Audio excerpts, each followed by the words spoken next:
Dan proses itu berat bagi dia dan berat juga bagi kami gitu ya, yang juga kasihan untuk melihat Roya harus melewati masa-masa sulit seperti itu. Tapi kami sebagai orang tua yang juga pernah mengalami masa kecil dan merasa masa proses tidak nyaman settling in ketika masuk sekolah, kami juga menyadari bahwa kalau misalkan atas kasih sayang Roya kami hentikan sekolahnya biar dia nggak menangis, kami tahu bahwa suatu ketika Roya akan menghadapi situasi yang mungkin akan memberikan rasa sakit yang jauh lebih besar.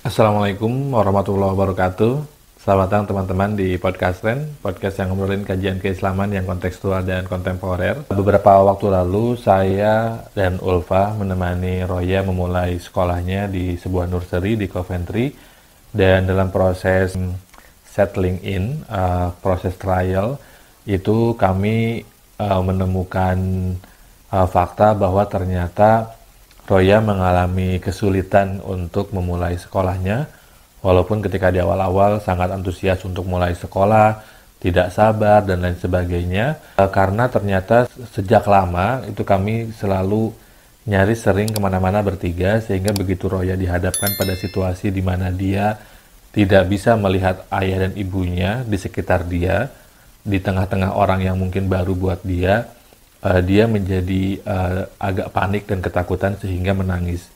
Dan proses itu berat bagi dia dan berat juga bagi kami gitu ya, yang juga kasihan untuk melihat Roya harus melewati masa-masa sulit seperti itu.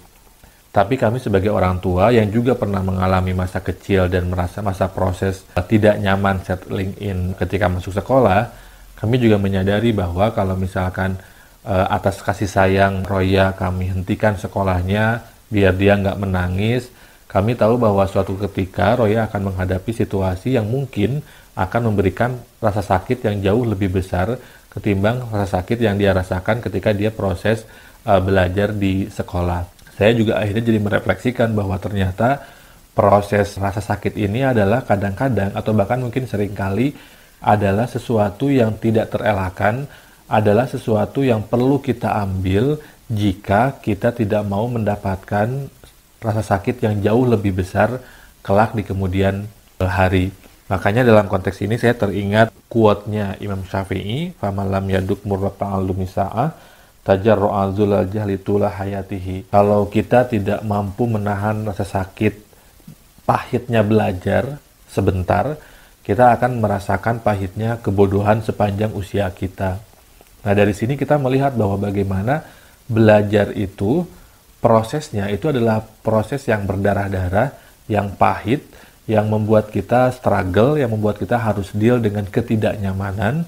Tapi kalau kita setia, ikhlas, sabar, menjalani proses seperti itu, kita akan mendapatkan samroh atau mendapatkan buah dari proses atau kesediaan kita untuk belajar, yaitu berupa ilmu yang mudah-mudahan dengan ilmu itu, apalagi ilmunya yuntafa'u bih gitu ya, dapat kita manfaatkan, dia akan memberikan manfaat kepada kita gitu, baik berupa kedudukan sosial, kedudukan politik, kedudukan kultural, atau penghasilan, atau kenikmatan ilmiah gitu, yang itu bisa membawa kita pada kenikmatan spiritual karena kita mempunyai ilmu yang itu nurun gitu ya, yang memberikan cahaya kepada kita sehingga kita bisa merasakan cahayanya Allah gitu.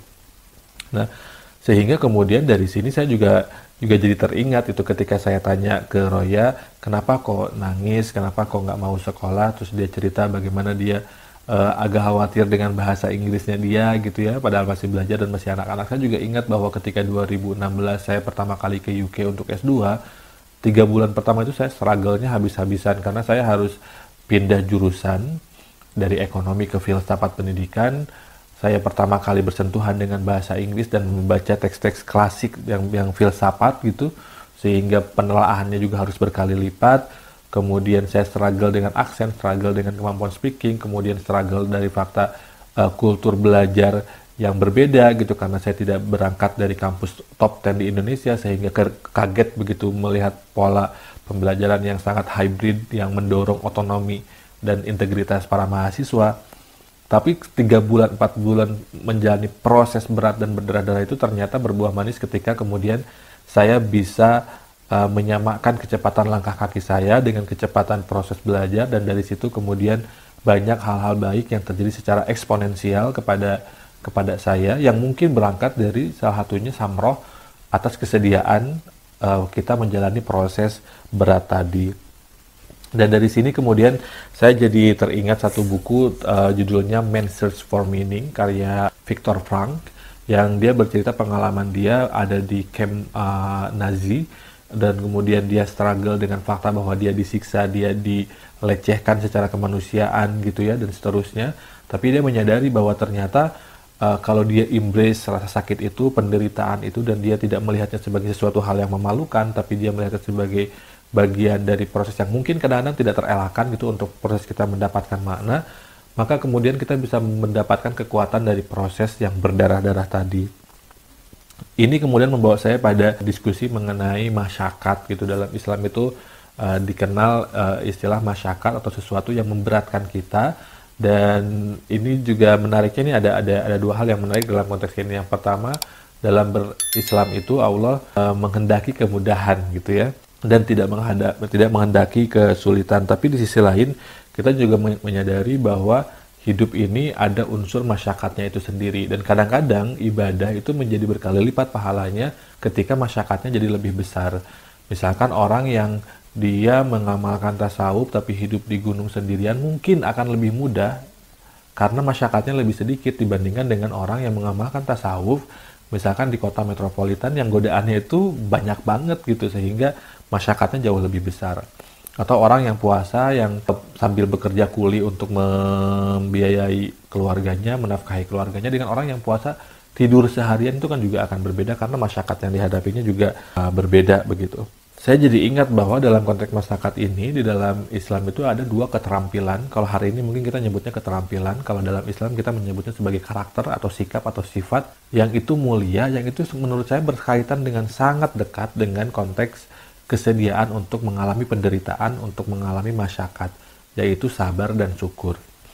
Kalau sabar kita mungkin bisa lebih mudah ya untuk mengkorelasikan sabar dengan masyakat, karena sabar selalu identik dengan musibah, dan yang namanya musibah pasti ada kadar rasa sakit, ada kadar penderitaan yang kita rasakan gitu. Maka dia masyakat. Dan Allah bilang bahwa kalau misalkan kita sabar ketika kita dapat musibah, itu kita meyakini, menyerahkan bahwa kita sadar bahwa ini dari Allah dan akan kembali kepada Allah begitu.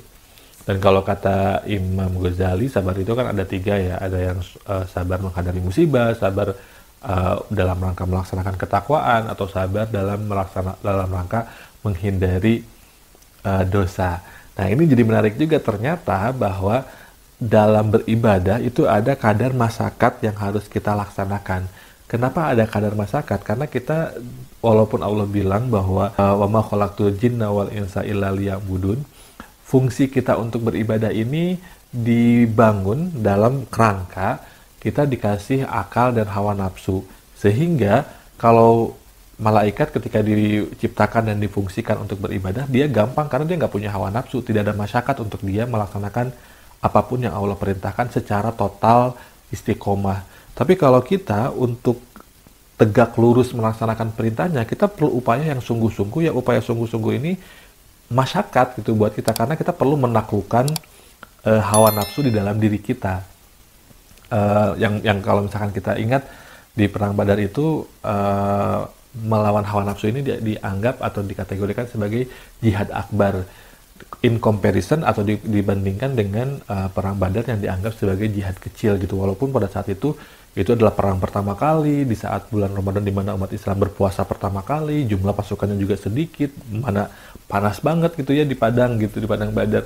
Tapi itu dianggap jihad kecil dibandingkan dengan jihad melawan hawa nafsu, karena musuhnya adalah diri kita sendiri, dan proses perangnya adalah seumur hidup kita gitu. Sehingga itu ada unsur masyakat di sana. Nah kalau misalkan syukur, itu syukur juga menurut saya ada kadar masyakatnya. Kenapa? Karena untuk kita bersyukur, kita perlu menyadari bahwa ada ketidaknyamanan yang kita rasakan, sehingga kita mensyukuri rasa nyaman yang kita miliki. Itu yang pertama. Yang kedua, ada hadis yang diriwayatkan oleh Siti Aisyah bahwa ketika Rasulullah idza ra'a ma yuhibbuhu qala alhamdulillahilladzi bi ni'matihi tatimus sholihah. Jadi ketika Rasulullah melihat sesuatu yang membuat beliau senang, itu Rasulullah bilang alhamdulillah alladzi binikmati tatimus sholihah, yang dengan nikmatnya menjadi sempurnalah sebuah kebaikan. Tapi ketika Rasulullah melihat sesuatu, idza ra'a ma yukrihu qala alhamdulillahi ala kulli hal. Ketika Rasulullah melihat sesuatu yang beliau tidak sukai, beliau akan bilang alhamdulillah ala kulli hal. Alhamdulillah, aku bersyukur kepadamu ya Allah untuk semua keadaan. Nah, untuk kita bisa bersyukur, berterima kasih kepada Allah untuk semua keadaan yang baik dan yang buruk menurut kita, itu kan perlu kesadaran untuk menerima bahwa pain, rasa sakit ini adalah bagian tidak terelakkan, tidak terpisahkan dari kebahagiaan gitu. Sehingga dari sini berarti kebahagiaan di dunia itu berbeda dengan kebahagiaan di akhirat. Kalau kebahagiaan di akhirat itu memang kebahagiaan dalam artian ketiadaan rasa sakit. Tapi bahagia di dunia adalah bahagia yang mengandung unsur rasa sakit di dalamnya. Atau mengandung struggle di dalamnya. Sehingga kalau kita berdoa, Rabbana atina fid dunya hasanah wa fil akhirati hasanah, itu kita mesti memaknai bahwa hasanah fid dunya dengan hasanah fil akhirah, walaupun secara gramatikal kalimat sama, karena dia digabungkan dengan huruf wawu, huruf atop, sehingga ini subkalimat yang sama, tapi karakteristik hasanah fid dunya dan hasanah fil akhirah ini berbeda. Hasanah fid dunya dengan struggle, hasanah fil akhirah tanpa struggle. Seperti itu. Sehingga kalau kita berdoa ingin meminta kebaikan, kita mesti menyadari bahwa dalam konteks hidup di dunia, untuk mencapai kebahagiaan itu perlu masyakat, perlu kesediaan mengalami masyakat, dan dalam kebahagiaan itu ada unsur masyakatnya itu sendiri. Makanya kemudian dalam Islam, kampung akhirat itu lebih utama dan lebih baik dan lebih kekal, karena sifat hasanahnya juga akan berbeda dengan hasanah di dalam dunia. Dan ini berhubungan dengan Kimyatus Sa'adahnya Imam Al-Ghazali atau kimia kebahagiaannya Imam Al-Ghazali. Jadi di dalam kitab tersebut Imam Al-Ghazali menceritakan bagaimana cara kita mencapai kebahagiaan sejati, yang kebahagiaan sejatinya ini beliau sifati dengan tarji'u minad dunya ilallah, mencampakkan atau berpaling dari dunia dan bersegera menuju Allah.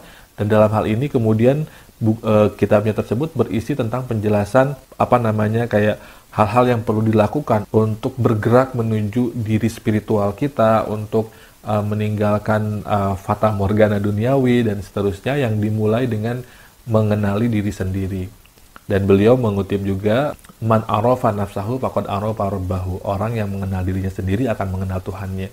Dan mengenal diri sendiri ini itu kan nggak mudah, itu perlu masyakat. Kenapa? Karena untuk mengakui kenaifan kita, keburukan kita, untuk masuk ke dalam diri kita dan bersih tegang dengan apapun yang ada di dalam diri kita, itu kan nggak mudah. Itu adalah proses yang masyakatnya sangat besar, yang berat gitu. Nah, dan Imam Al-Ghazali menaruh itu sebagai bagian pembuka atau proses start dari proses panjang untuk mencapai Kimyatus Sa'adah tadi, untuk mencapai kebahagiaan tadi gitu.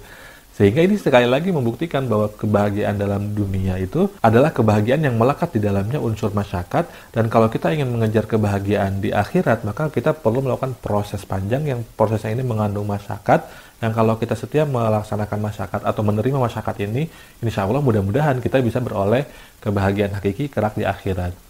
Dan kalau kita lihat sejarah para nabi, para rasul, para wali, kan nggak ada sejarah mereka yang hidupnya mudah-mudah aja, nyaman-nyaman aja. Pasti ada unsur masyarakat yang mereka terima, yang mereka rasakan, dan itu sebagai bagian dari cara Allah untuk memberikan kekuatan kepada mereka, untuk membantu mereka mencapai posisi sempurna di sisinya begitu. Itu saja mungkin barangkali untuk podcast Ren kali ini, untuk diskusi kali ini. Terima kasih, mudah-mudahan ada manfaatnya. Wassalamualaikum warahmatullahi wabarakatuh.